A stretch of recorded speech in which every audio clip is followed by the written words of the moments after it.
Un petit village tranquille au cœur du Gers, où depuis un mois, l'unique distributeur de billets est hors service. Alors voilà, ce qui nous reste, c'est du DAB. Attaqué par des hackers, des pirates informatiques.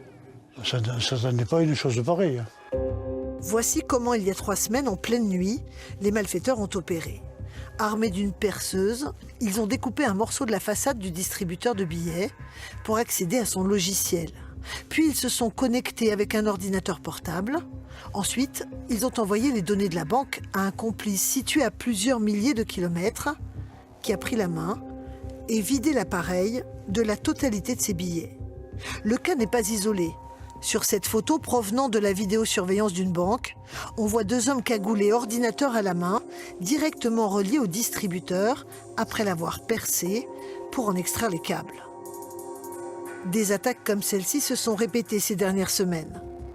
D'abord dans le Nord, en région parisienne, puis plus récemment dans la région bordelaise et dans les Alpes.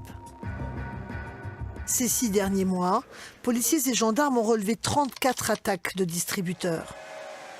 Un mode opératoire très sophistiqué, des réseaux criminels basés à l'étranger, dont les cerveaux, les hackers, sont presque impossibles à localiser.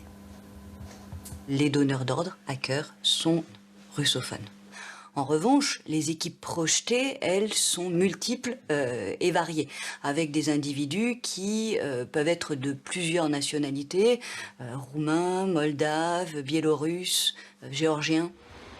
Ils opèrent toujours la nuit, en milieu rural et le plus loin possible des forces de l'ordre, car pour dévaliser un distributeur, ils ont besoin de près d'1 heure sans être dérangés.